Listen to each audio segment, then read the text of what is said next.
Hi, welcome back to the channel. We want to invite you all to join our Chosen Few Expat community. If interested, you can scan the QR code that is on your screen or click the link in the description down below. I also want to remind you all about our Panama relocation online course, which has over 50 instructional videos that's going to take you step by step through every single thing you need to do to complete your move to Panama as smoothly and as efficiently as possible. It's a great investment. Definitely something you could check out. A lot of detail we pack into those videos that we cannot possibly squeeze into these YouTube videos. You know, people's attention spans are very, very short. So in a classroom type of a format, we can really take our time and just go into every detail that you would need to know. Also regarding this interview with Matthew Marks of Panama Equity Real Estate, I hope you all enjoy the interview.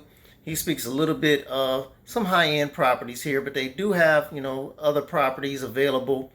So be sure to check that out and follow up with them if you're interested in purchasing or renting property in Panama. Today we have with us a guest who is a sales executive with Panama Equity Real Estate. Let's welcome Matthew Marks to the show. Hi, Matt. How are you today? I'm doing well, Alonzo. Thank you for having me. Hey, thanks for joining us. We appreciate your time. We know you all are very, very busy over there at Panama Equity Real Estate. So we appreciate you for joining us today to share some information with our subscribers and online course students concerning real estate in Panama. And so with that, we're going to jump right into it. So please tell us a little bit about yourself and your background. Yeah, well, like yourself, I'm an expat that moved to Panama. Um, my original plan was to live here for 2 years and just kind of check that off the bucket list, living outside of the U.S. And my first 8 months, to tell you the truth, I hated it. I could not wait to get back to the U.S.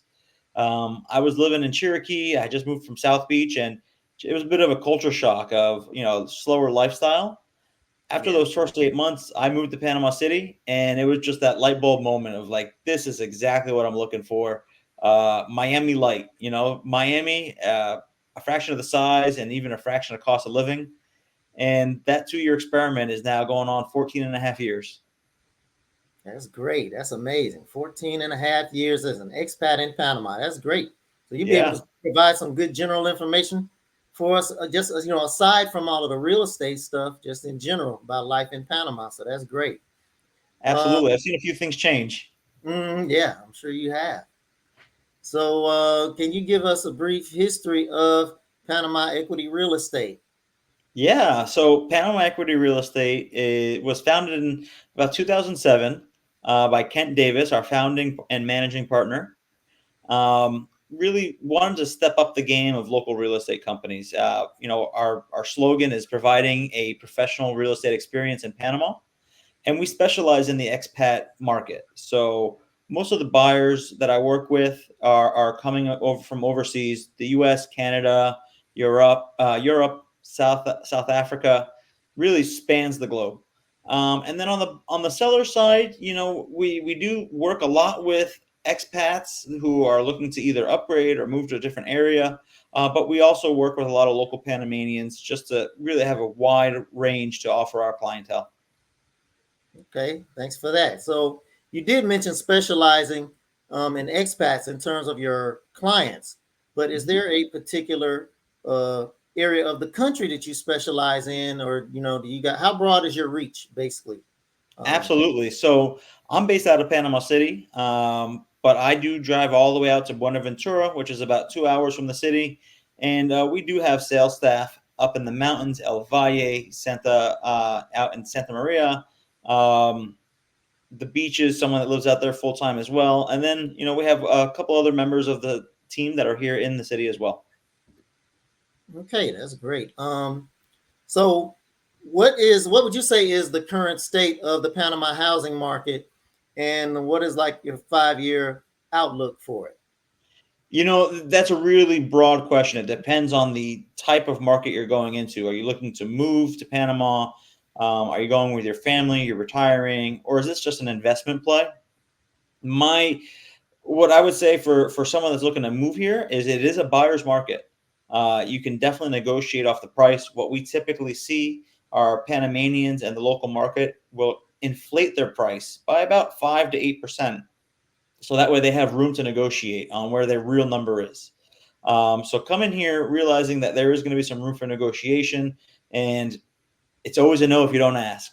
I would also say, for a 5-year plan, I see prices increasing. Typically the Panamanian market is doing the opposite of the American market. So we're starting to see a slowdown in the Florida and Texas markets, and we're starting to see prices increase here locally. And as more and more inventory comes online, you're going to see prices kind of stay around the same. Panama, the housing market in general, is just boring. There's really no more better way to say it. You can pretty much bank on your 1 to 2% appreciation. We don't see too many peaks and valleys. Yeah, I guess there is pluses and minuses with that. Hmm. So for people who are new to Panama, I'm speaking not necessarily people who are investing, but people who are looking to come here as expats to live. So if they are brand new to Panama, then do you recommend renting or purchasing a home?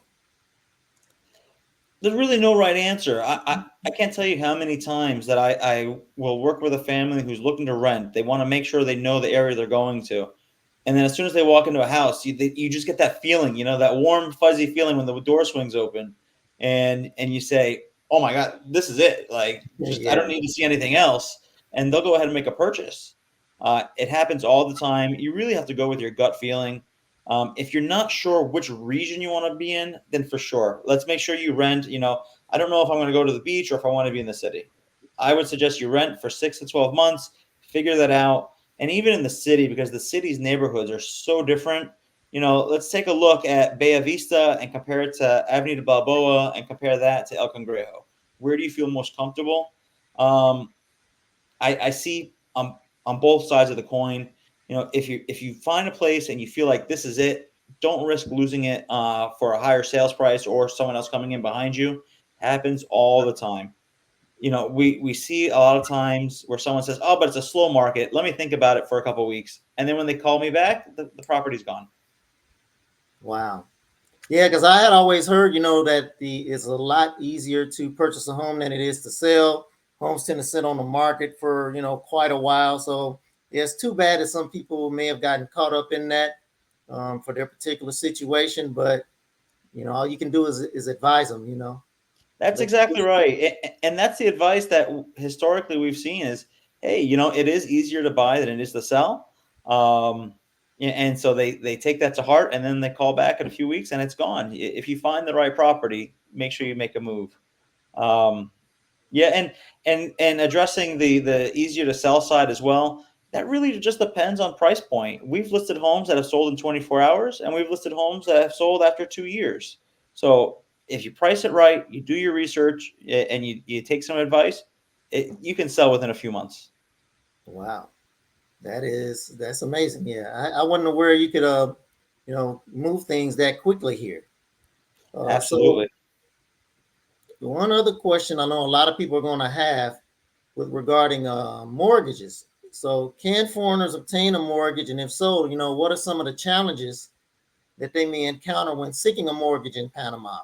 And also, I heard something about possible like age restrictions. So, can you give us some enlightenment on that?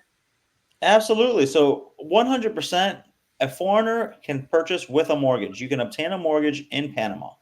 Now, where it becomes a little difficult is, not all banks want to work with foreigners. So it's important to work with someone that has some networking, has some connections, can point you in the right direction, hold your hand even to go to the bank and apply for loans. Where Panama gets a little tricky is we don't do any pre approvals. So you do have to find the property you want before going to the bank. Now, as far as age restrictions, yes, there are age restrictions. The banks typically will only finance you until age 75. So if you're 55, plan on a 20-year loan, 60, plan on a 15-year loan, and so Okay. on. Okay. Yeah, that's interesting. So they'll just back it out based on how far you are away from the age of 75. That's it. That's it. So And much like anywhere else in Latin America and many countries outside of the US and Canada, it's about who you know. It's important to have a good network, work with someone you trust who can point you in the right direction, introduce you to the right people to help that loan process move as smoothly as possible. Okay, so I know another couple of questions people are probably going to have, and I know you're a realtor and not a banker, but you're close enough to the situation. You may be able to tell us a little bit about this. So, what typically is the down payment percentage for a mortgage in Panama, and also what are the interest rates like? Absolutely. So, as a foreigner, plan on paying about 30% deposit. If you are living in Panama for a number of years and you're actually earning income in Panama, that can drop down to 20%. It is a case by case scenario. The banks will, alter it according to your credit score and your credit history, but the average is between 20 and 30%.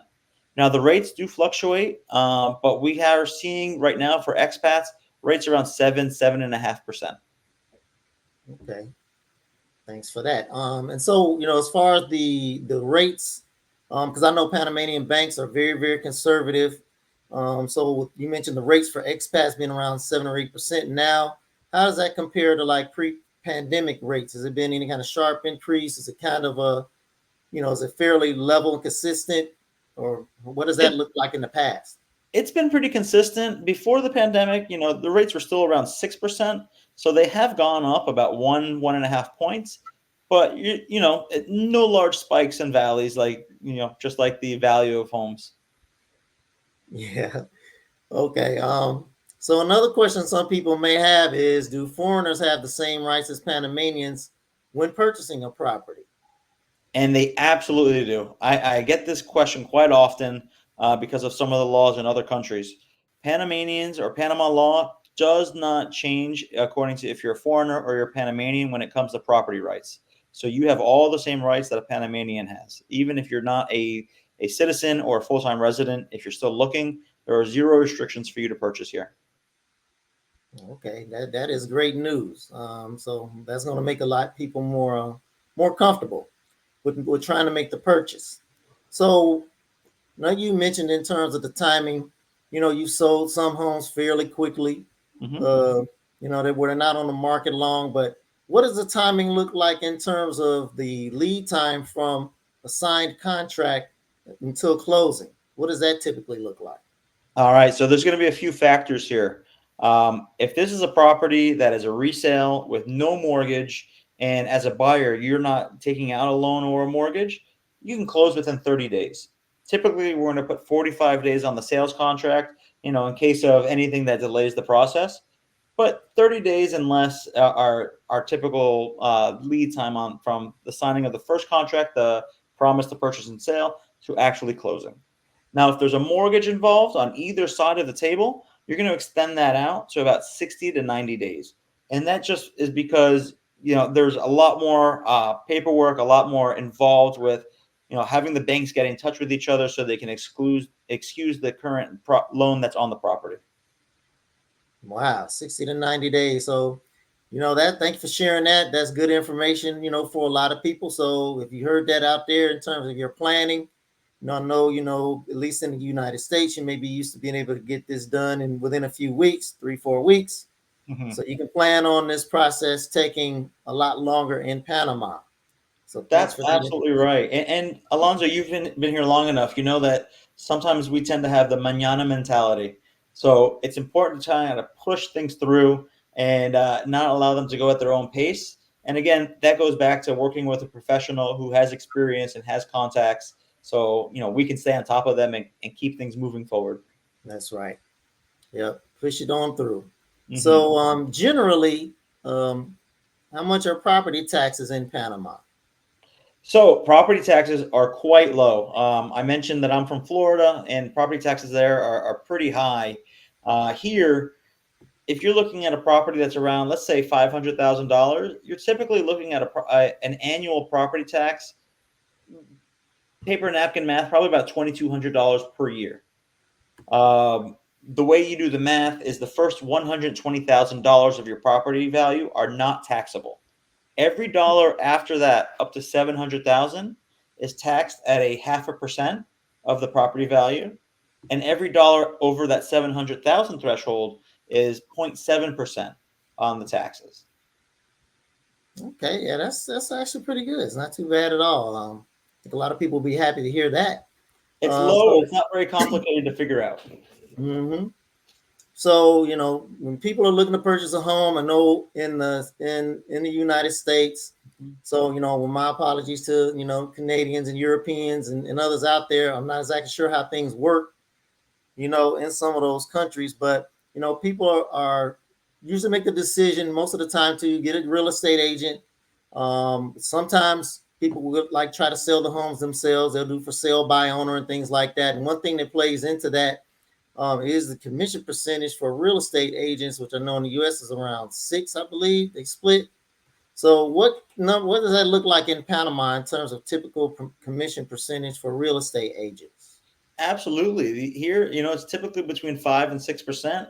About 90% of the agencies here charge a 5% real estate fee or commission, and that will be packaged in to the sales price. Now, on here in Panama, the buyers always pay 100% of the commission, which is to I'm sorry, the sellers pay 100% of the commission that is to be paid and split between the two real estate brokerages. Okay. And so I touched on it a minute ago, but like how, how often do you see someone in Panama just doing like a owner sale, without a real estate agent? How often do you see something like that? You see it all the time, all the time. Now, where Panama really differentiates in our real estate practices is it's not common to have an exclusive agreement with one brokerage. So it's very common that you'll see 5, 6, 7 different brokerages promoting the same property, and then you'll Mhm. also see another advertisement that's by the owner who's also got a line in the water, hoping, hey, maybe I'll sell it myself and I don't have to pay the commission. Oh, that's so interesting. Yeah, I didn't never knew that. Hmm. That is pretty wild. Okay. So now we're getting more into some things. A lot of good information so far, but people want to get down to the nitty-gritty when it comes to the cost. So can you give us some examples? I know it's a difficult, broad question also, so apologies for that, but cost range for say a 3-bedroom, 2-bath home. What does that look like if you're looking in the city versus the beach, the mountains, or other areas in Western Panama like Chiriquí or Azura Peninsula? Sure. Uh, kind of what does that look like? Sure. So I'll focus first on the city. Let's take out home. We were typically going to be looking at condos, and in that sense, a 3 bedroom, call it 2.5 bath. Um, I've seen properties listed around $215,000 all the way up into the millions. There's a really broad range. Panama is very not just location specific, but building specific. So, the type of price range we're looking at for something that size, figure between $300,000 and $400,000 for an average price, and then it can fluctuate up or down from there. Same thing in the beach. If we're looking at the Coronado, Gorgona areas, some of the more expat populated areas, a 3 bedroom, 2 bath home, and now we can split between single family home or condo. And again, you're looking in that $300,000 to $400,000 range. A lot of it goes into just the overall size and the amenities of the property. In the mountains, let's focus a little bit on like El Valle and those areas. You're going to be in like the 250 range for a quality home. Okay.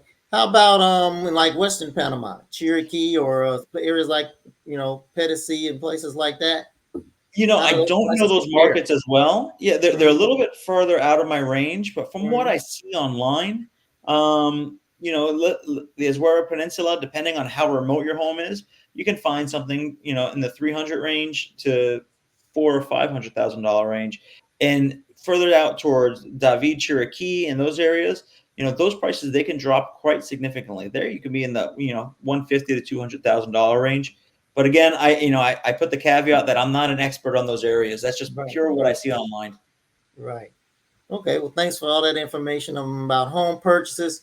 Kind of want to move a little bit now into the renting market. So, with that, so what is the process for renting a property in Panama, and like how are potential tenants vetted by the owners and the landlords? That's a great question, and there's quite a few hoops and red tape to run through here, especially when working in the expat market. Local landlords are very cautious about who they're renting to. They want to make sure that you have the means to pay for the rent.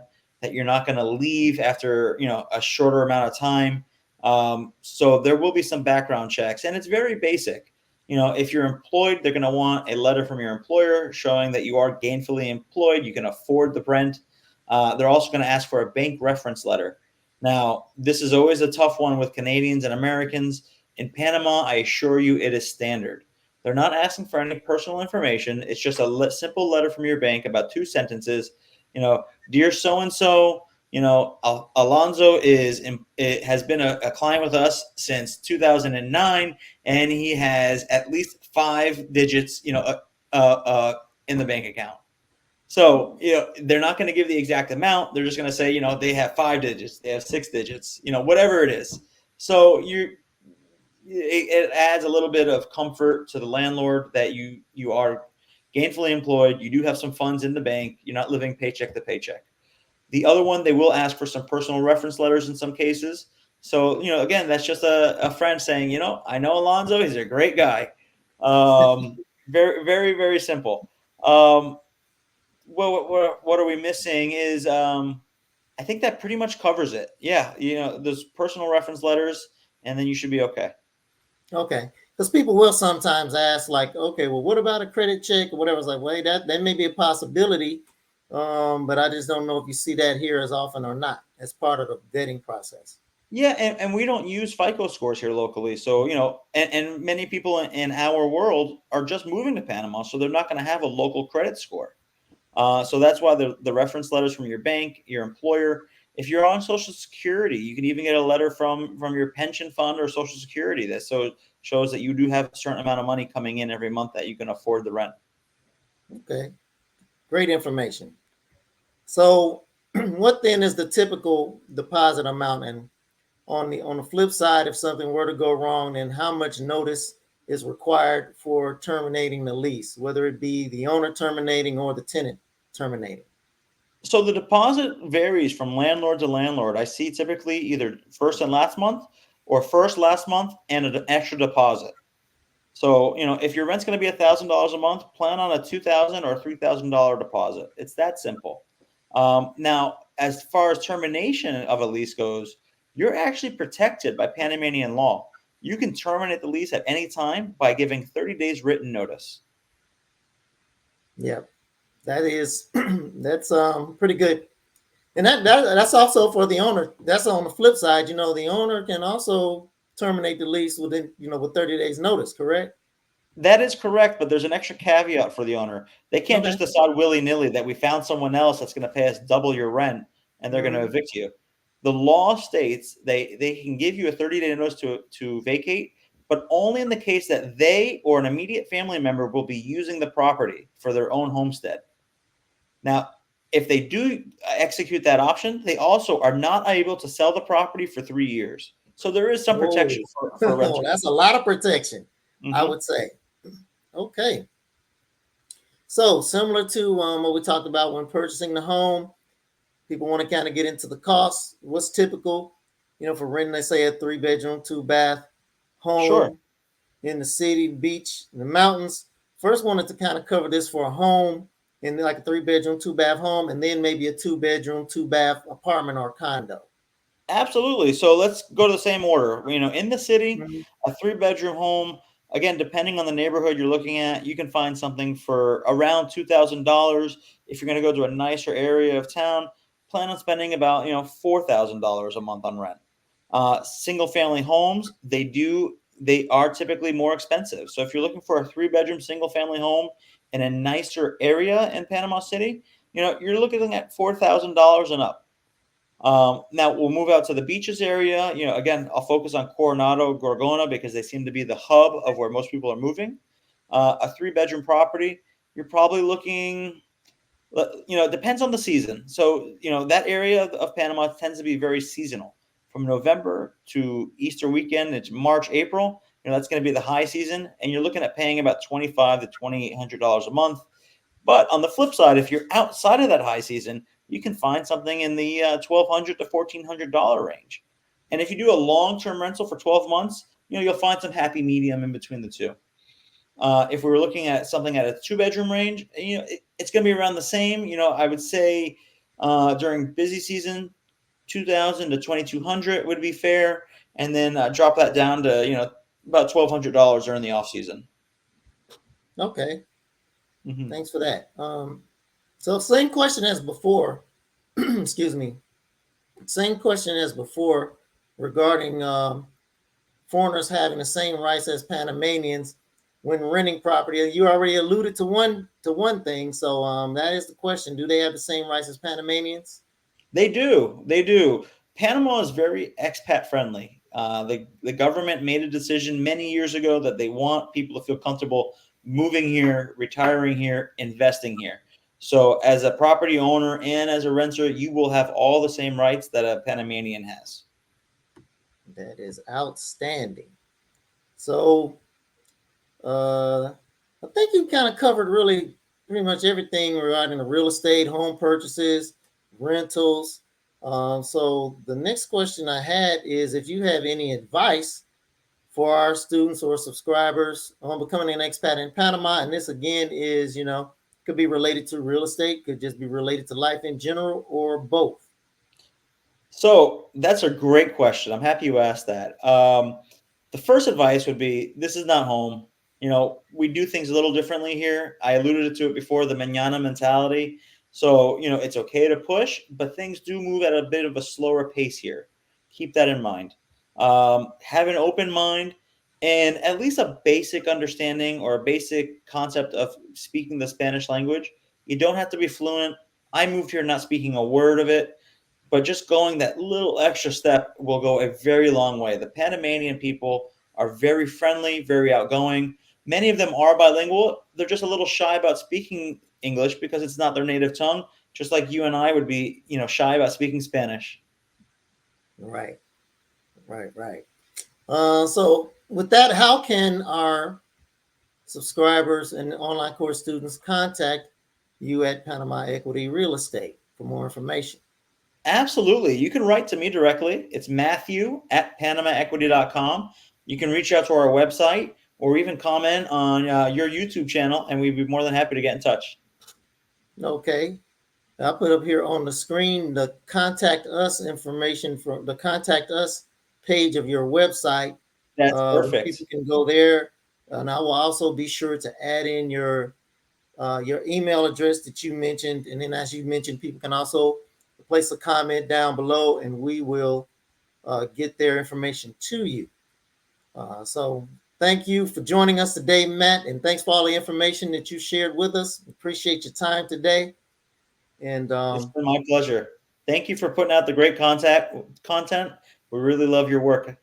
thank you so much, man. Appreciate it. Look forward to meeting you in person here one of these days soon.